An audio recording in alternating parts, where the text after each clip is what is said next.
Hello बच्चों, a very good morning to all of you. I hope आप सब safe and healthy होंगे। तो आज हम करने वाले हैं क्लास 9 की इंग्लिश की वर्कशीट नंबर 65, जो कि है 15 दिसंबर 2020 की वर्कशीट। तो ये जो वर्कशीट है ये आपकी बीहाइव की बुक में लास्ट चैप्टर है, इफ़ आई वर यू, अगर मैं तुम होता। ये चैप्टर आपको पढ़ाया जा चुका है और स्टोरी आपको मैंने पहले भी बताई थी कि इसमें दो ही कैरेक्टर हैं, इंट्रूडर है और जेरेड है।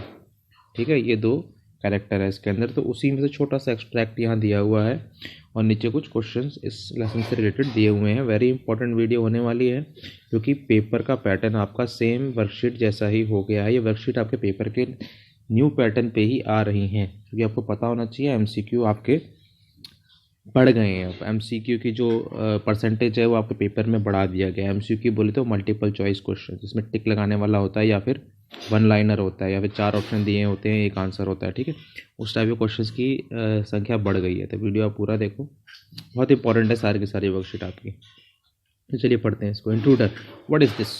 इंट्रूडर कहता है भाई क्या है ये? Gerrard, this is your big surprise, I said you wouldn't kill me, I was right. Gerrard कहता है देखो यही तुम्हारा बिग सरप्राइज है, मैंने कहा था ना तुम मुझे नहीं मारोगे। Why do you think I am here today and gone tomorrow? तुम्हें क्या लगता है मैं आज यहाँ हूँ कल वहाँ हूँ? नेवर सी ट्रेड्स पीपल, मुझसे कोई मिलने भी नहीं आता। यू से माई हैबिट्स वुड सूट यू, तुम कहते हो मेरी सारी हैबिट्स तुमको सूट करती है। यू आर ए क्रूक, तुम एक धोखेबाज हो, तुम एक जो भी क्रिमिनल हो, जो भी हो। Do you think I am a Sunday school teacher? तुम्हें क्या लगता है तुम एक चोर हो, डाकू हो, चक्के हो, जो भी हो, मैं क्या, तो मैं कोई स्कूल टीचर थोड़ी ना हूँ। The games up as far as I am concern. ठीक है, अभी जैसे ये गेम चल रहा था, ठीक है, मुझे जो सोच रहा था वैसे ही चल रहा है सारा का सारा। ठीक है, थिंग्स वेंट रॉन्ग विद, अब अपनी स्टोरी बता रहा है वो कि देखो मेरा भी सब कुछ सही चल रहा था, है ना, लेकिन फिर कुछ चीज़ें गलत हो गई। I said it with bullets, वहाँ गोलियाँ चल गई और गोली चले तो काम ख़राब हो गया। Unfortunately they got one of my man, उन्होंने मेरा एक आदमी पकड़ लिया। वो कौन है? पुलिस वालों ने।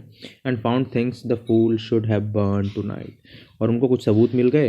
And I am expecting trouble, और मुझे लगता है आज रात को यहाँ ट्रबल आने वाली। ट्रबल का मतलब पुलिस आने वाली है। My bag pack ready to clear off, इसलिए मैंने बैग पैक कर रखा है। ये देखो। Intruder, it's a bag, all right, that is a gun, all right, what's all this? पर अभी भी विश्वास नहीं हो रहा इंट्रूडर को, यानी घुसपैठिए को। वो कह रहा है ठीक है ये बैग है, ये गन है, इसमें क्या खास है? कुछ भी खास नहीं है इसके अंदर। मतलब अभी भी उसको विश्वास नहीं हो रहा है इसकी बातों पे। जिराड कहता है दैट्स अ डिस्गाइज आउटफिट। तो जिराड कहता है देखो ये एक डिस्गाइज आउटफिट है। डिस्गाइज बोले तो ये नकली आउटफिट है। देखो नकली मूंछ है, नकली दाढ़ी है ना। अब तो बिलीव कर लो मेरा। देखो अब यहीं तक है फिलहाल, लेसन तो बहुत लंबा है ये स्टोरी, अगर आपने पढ़ी होगी तो बहुत इंटरेस्टिंग स्टोरी है ये। सीधा हम आते हैं क्वेश्चन आंसर के ऊपर। नाउ क्वेश्चन नंबर 1 है हमारा। द इंट्रूडर सेड्स it's a bag, all right, that is a gun, all right, what's all this? After Girard share his story and plan, what does his reaction tell about his state of mind? तो ये line जब कहता है intruder यानी घुसपैठिया, तो उसके दिमाग के बारे में, उसके स्टेट ऑफ माइंड के बारे में क्या पता लगता है आपको? इसकी पहला ऑप्शन है कि readily beliefs that Gerard is speaking truth. क्या वो पहली बार में मान जाता है जिराड सच कह रहा है? ना भाई, ऐसा तो बिल्कुल भी नहीं है। It starts believing Gerard but still suspect and Gerard may be lying and ask more question. या फिर वो हल्का हल्का विश्वास करता है और सोचता है जिराड झूठ बोल रहा है और क्वेश्चन पूछना चाह रहा है उससे। या फिर ही wants to test Gerrard plan, या फिर वो जिराड का प्लान टेस्ट करना चाह रहा है। या फोर्थ ऑप्शन है he firmly believes that Girard wants to help him, या फिर वो बिल्कुल विश्वास कर चुका है कि जिराड उसकी हेल्प करेगा। तो सबसे बढ़िया आंसर है इसका सेकंड। करने लगता है विश्वास पर और क्वेश्चंस पूछना चाह रहा होता है उससे। ठीक है, नाउ क्वेश्चन नंबर 2 पे आते हैं। नॉट ट्रू, देखो इस चीज़ को ध्यान आपको रखना है। नॉट ट्रू जहाँ भी लिखा है यानी आपको फॉल्स स्टेटमेंट ढूंढनी है।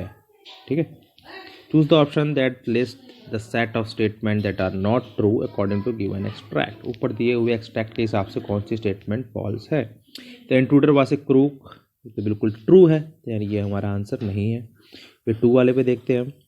The intruder did not want to kill Gerrard, intruder Gerrard को नहीं मारना चाहता था, ऐसा तो बिल्कुल भी नहीं है, वो तो मारना चाहता था, यानी कि ये फॉल्स है, यानी ये हमारी 2 वाला हमारा आंसर है, ये नॉट ट्रू है, फॉल्स है। ठीक है, now 3, Gerard gave the intruder a surprise by telling him about his plan. हाँ बिल्कुल बताया था उसने, तो ट्रू स्टेटमेंट है। Now 4, Gerard pack bag and gun made the intruder suspect him, है ना, नहीं ऐसा कुछ नहीं था। 5, Girard and the intruder had the common habits of keeping a gun and disguise their appearance. Gerard और इंट्रूडर की कॉमन हैबिट थी डिस्गाइज और ये सब गन वन रखने की। हाँ, तो ये वाली स्टेटमेंट भी फॉल्स है, ऐसा कुछ दिया नहीं है चैप्टर के अंदर। ठीक है, नाउ जिराड वाज क्लेवर, बिल्कुल था भैया वो तो क्लेवर, तो ये वाली ट्रू स्टेटमेंट है। यानी फॉल्स कौन सी मिली है? 3 स्टेटमेंट हमारे यहाँ फॉल्स है। एक है हमारी 2, एक है हमारी 5। 2 और 5 किस में है? इसमें है, तो यानी 4। ये वाली भी हमारी फॉल्स है, ठीक है, ये वाली भी हमारी फॉल्स स्टेटमेंट है। तो एफ एफ एफ, हमारा आंसर क्या हो गया? थर्ड। नाउ आते हैं 3 पे। Choose the characteristic that is not related to a Sunday school teacher. अब देखो, संडे स्कूल टीचर से रिलेटेड ना होने वाले कैरेक्टरिस्टिक हमको बताने हैं। ना तो देखो, स्कूल टीचर हम्बल तो बिल्कुल होता है, ठीक है। डिसऑनेस्ट, हाँ ये वाला हमारा आंसर है, डिसऑनेस्ट नहीं होता वो, ठीक है। चलिए आगे बढ़ते हैं हम। ये मैं आंसर लगा दूं पहले, इसका आंसर था हमारा डिसऑनेस्ट, ठीक है। ना अब यहाँ पे एक दूसरा एक्सट्रैक्ट दिया हुआ है उसी लेसन से, और नीचे कुछ क्वेश्चंस दिए हुए हैं जिसके आपको आंसर देने हैं। The extract given above is taken from the play if I were you by Douglas James. देखो ये जो प्ले है ना, ये किसने लिखा है? डगलस जेम्स ने लिखा है। It is about a play write name Gerard who escape a killer with his cleverness. ये प्ले किसके बारे में है? एक ऐसे आदमी के बारे में है, एक प्ले राइट बोलते राइटर है जो कि एक किलर को अपनी चालाकी से चकमा दे देता है। Gerrard encounters an intruder when he is ready to leave for a rehearsal. और जिराड कब उससे मिलता है, उस इंट्रूडर से कब उसका एनकाउंटर होता है? जब वो रिहर्सल के लिए तैयार हो रहा होता है, यानी उसकी कहीं पे प्रैक्टिस कुछ होता है, तभी अपने पास दाढ़ी मूंछ रख रहा होता है, ठीक है, वो कोई डॉन मोन नहीं होता। Keeping calm Gerrard manage to convince the intruder to not kill. लेकिन बिल्कुल काम रहता है जिराड, और काम रह के ना उसको उसी की बातों में फंसा के और उसको मना लेता है, और इंट्रूडर उसको नहीं मार पाता, वरना वो तो प्लान बना के आया होता है ना इंट्रूडर की मार देगा उसको, उसकी आइडेंटिटी ले लेगा, बहुत कुछ। Intruder was planning to assume Gerrard identity as the police were looking for him. Intruder क्या प्लान बना के आया होता है कि वो जिराड की आइडेंटिटी यानी कि उसकी सारी की सारी पहचान ले लेगा, क्योंकि पुलिस जो है उसको ढूंढ रही है, किसको? इंट्रूडर को, लेकिन जिराड को तो नहीं ढूंढ रही है ना। Gerrard not only successfully save his own life but also catches the intruder and finds a new plot for his next play too. लेकिन जिराड इतना चालाक आदमी है, चतुर चालाक, वो बच भी जाता है और इंट्रूडर को पकड़ भी लेता है, ठीक है, और उसको अपने अगले प्ले के लिए स्क्रिप्ट भी मिल जाती है, एक नया प्लॉट मिल जाता है, नई कहानी मिल जाती है। तो यहाँ कुछ क्वेश्चन है उस लेसन में से जिसके आंसर अभी आपको आपकी स्क्रीन पे दिखाई देंगे। डटे रहो वीडियो में, थोड़ा सा लंबा जरूर हो गया ये वीडियो, पर आपके लिए बहुत ही ज़्यादा बेनिफिशियल है। तो यहाँ से हमारे क्वेश्चन स्टार्ट होते हैं। तो सबसे पहले है हमारा 4th क्वेश्चन।